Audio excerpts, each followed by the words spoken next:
Russia అధ్యక్షుడు Putin ఇండియాలో పర్యటిస్తున్నారు. పుతిన్తో ప్రధాని మోడీ ఇవాళ భేటీ కానున్నారు. భారత్ రష్యా 23వ శిఖరాగ్ర సమావేశానికి నేతలు హాజరు కానున్నారు. 25కు పైగా ఒప్పందాలపై భారత్ రష్యా సంతకాలు చేరున్నాయి.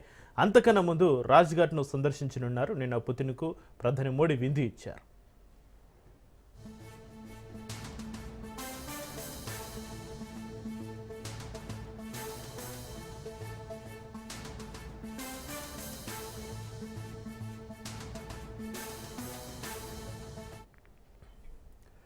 భారత్ రష్యా దేశాల మధ్య రక్షణ సహకారం మరింత బలోపేతం కానుంది. ఇప్పటికే రష్యా పార్లమెంట్లోని లోయర్ హౌస్ RELOS ఒప్పందాన్ని ఆమోదించింది.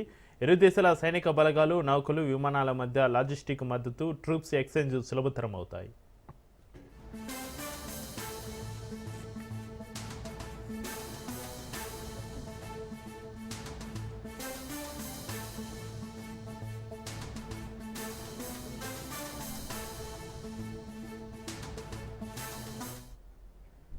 ప్రధాని మోడీతోటి పుతిన్ ఇవాళ జరిగే చర్చల్లో S-400 మిస్సైల్ సిస్టమ్ల అదనపు డెలివరీలు, Su-57 స్టెల్త్ ఫైటర్ జెట్ల కొనుగోలు, S-500 advanced air defence shield వంటి అంశాలు చర్చనీయాంశాల్లో ఉన్నాయి. ఇక 2018లో $5.4 బిలియన్ విలువైన S-400 ఒప్పందంలో ఇప్పటివరకు 3 స్క్వాడ్రన్లు డెలివరీ అయ్యాయి. మిగిలిన 2 స్క్వాడ్రన్ల డెలివరీని వేగవంతం చేయాలని భారత్ డిమాండ్ చేస్తోంది.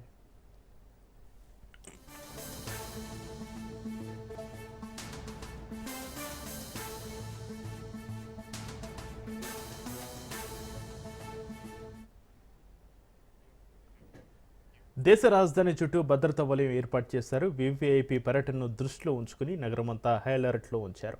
స్పెషల్ వెపన్స్ అండ్ టాక్టిక్స్ బృందాలు, ఉగ్రవాద నిరోధక విభాగాలు, స్నీపర్లు, త్వరిత ప్రతిచర్య బృందాలతో కూడిన బహుళ స్థాయి భద్రతా గ్రిడ్ ఏర్పాటు చేశారు. 5,000 మందికి పైగా పోలీసు సిబ్బందిని మోహరించారు.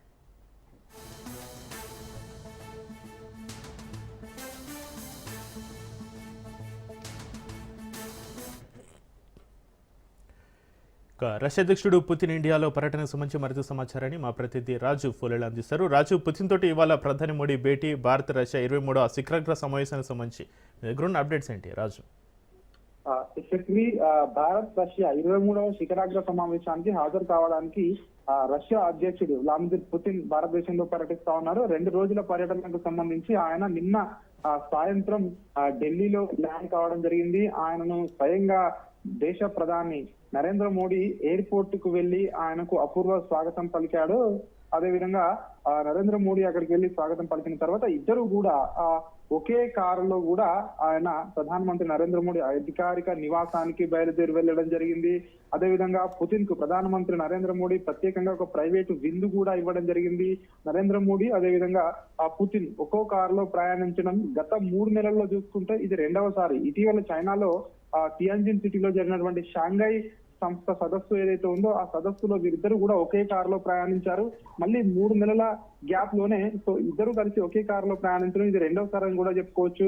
ప్రధానంగా ప్రస్తుతం మనం చూసుకున్నట్టయితే ప్రపంచవ్యాప్తంగా కూడా వివిధ దేశాల్లో భౌగోళిక రాజకీయాలు, అదేవిధంగా వివిధ దేశాల మధ్య ఘర్షణలు, ప్రధానంగా ఇటు రష్యాపై పశ్చిమ దేశాల ఆంక్షలు కొనసాగుతున్న సమయంలో పుతిన్ చిరకాల మిత్ర దేశమైనటువంటి భారత్ లో పర్యటిస్తుండటం ప్రస్తుతం ప్రాధాన్యతను సంతరించుకుంది. ఈ యొక్క పర్యటనను పుతిన్ భారత్ పర్యటనను ప్రపంచ దేశాలు కూడా ఆసక్తిగా గమనిస్తా ఉన్నాయి. అదేవిధంగా దీనికి సంబంధించి ప్రధానమంత్రి నరేంద్ర మోడీ పుతిన్ తనకు ఆత్మీయ మిత్రుడు అని చెప్పేసి కూడా సోషల్ మీడియా వేదికగా కూడా ప్రధానమంత్రి నరేంద్ర మోడీ పోస్ట్ చేయడం జరిగింది. అదేవిధంగా ఆయనతో చర్చల కోసం నేను ఆతృతగా ఎదురు చూస్తున్నానని చెప్పేసి కూడా ప్రధానమంత్రి నరేంద్ర మోడీ భారత్ రష్యా సంబంధాల గురించి కూడా ఆయన సోషల్ మీడియా వేదికగా నిన్న రాత్రి పోస్ట్ చేయడం జరిగింది. ఈ రోజు ప్రధానమంత్రి నరేంద్ర మోడీతో పుతిన్ భేటీ కాబోతా ఉన్నారు. ఈ రోజు ఉదయం రాష్ట్రపతి భవన్ వద్ద భారత త్రివిధ దళాలు లాంఛనంగా స్వాగతం పలకబోతా ఉన్నాయి పుతిన్ కు.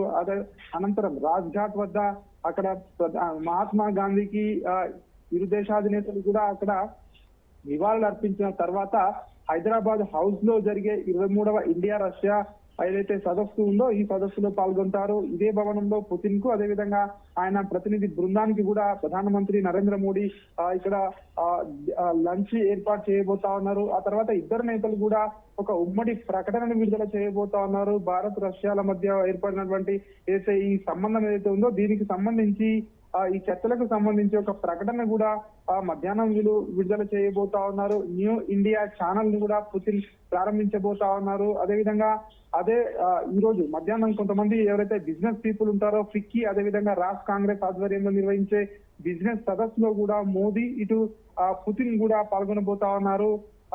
ఈ రోజు పలు కీలకమైనటువంటి ఒప్పందాలకు ప్రధానంగా ఇటు వాణిజ్యం, పెట్టుబడులు, టెక్నాలజీ, రక్షణ రంగానికి సంబంధించినటువంటి ఇరు దేశాల మధ్య కీలకమైనటువంటి ఒప్పందాలు జరిగే అవకాశం మనకు కనిపిస్తా ఉంది. ఇప్పటికే S-500 కి సంబంధించి Su-57 యుద్ధ విమానాల కొనుగోలుపై చర్చించబోతా ఉన్నారు. అదేవిధంగా ఏదైతే S-400లు, అదేవిధంగా ఇరు దేశాల మధ్య ఉన్నటువంటి ఏదైతే డాలర్ కాకుండా రూపాయి ఇటు మిర్ ఎక్స్చేంజ్ ఏదైతే ఉందో అంటే ఈ కరెన్సీలోనే ఇక నుంచి ట్రేడ్ వ్యాపారం చేయాలి ఇక నుండి అని చెప్పేసి కూడా ఇరు దేశాలు కూడా ఒక ఒప్పందానికి కూడా రాబోతా ఉన్నాయి. పౌర అణుసహకారంతో సహా పలు కీలకమైనటువంటి ఒప్పందాలకు ఈ రోజు సమావేశంలో అడుగులు పడే అవకాశం కనిపిస్తా ఉంది. ఇరు దేశాల మధ్య 2030 నాటికి $100 బిలియన్ ట్రేడ్ లక్ష్యంగా ముందుకు వెళ్ళబోతా ఉన్నాయి ఈ రెండు దేశాలు కూడా. దీనికి సంబంధించి భారత్ కు రక్షణ సహకారం అందించే అంశంలో కూడా ఈ రోజు ఒక కీలకమైనటువంటి ముందడుగు పడే అవకాశం మనకైతే కనిపిస్తా ఉంది. ఈ 2 రోజుల పర్యటనకు సంబంధించి ఈ రోజు జరిగే ఈ యొక్క ఏదైతే చర్చలు ఉన్నాయో ఇరు దేశాల మధ్య ఈ చర్చలు అనేటి ఈ 25 అంశాలకు సంబంధించి ఒప్పందాలు జరగబోతా ఉన్నాయి. ఈ 25 ఈ అంశాలకు సంబంధించి భారతదేశానికి చాలా ముఖ్యమైనటువంటి అంశాలుగా కూడా ఇప్పటికే విశ్లేషకులు అభిప్రాయపడుతున్నటువంటి పరిస్థితి మనము కనిపిస్తా ఉంది. దీనికి సంబంధించి అదేవిధంగా ఈ పుతిన్ కు ఇప్పటికే నిన్న రాత్రి ఇక్కడ ఏదైతే ప్రధానమంత్రి అధికారిక నివాసానికి వచ్చిన తర్వాత ప్రధానమంత్రి నరేంద్ర మోడీ భగవద్గీతను ఆయనకు కానుకగా అందించడం జరిగింది. రష్యా భాషలోకి అనువదించినటువంటి భగవద్గీతను ఆయనకు అందించడం జరిగింది. ఈ రోజు జరిగే సమావేశం కోసం ఇప్పటికే ఇటు ప్రపంచ దేశాలు కూడా ఆసక్తిగా ఎదురు చూస్తా ఉన్నాయి. ఇండియా అదేవిధంగా రష్యా దేశాల మధ్య ఇటు బలోపేతం అయ్యే విషయం చాలా అంశాలు కూడా ఒక క్లారిటీ వచ్చే అవకాశం కనిపిస్తా ఉంది. అమెరికాకు ధీటుగా ఇప్పటికే ఒకవైపు ఇటు రష్యా ప్రపంచ దేశాలను పర్యటిస్తా ఉన్నాడు రష్యా అధ్యక్షుడు.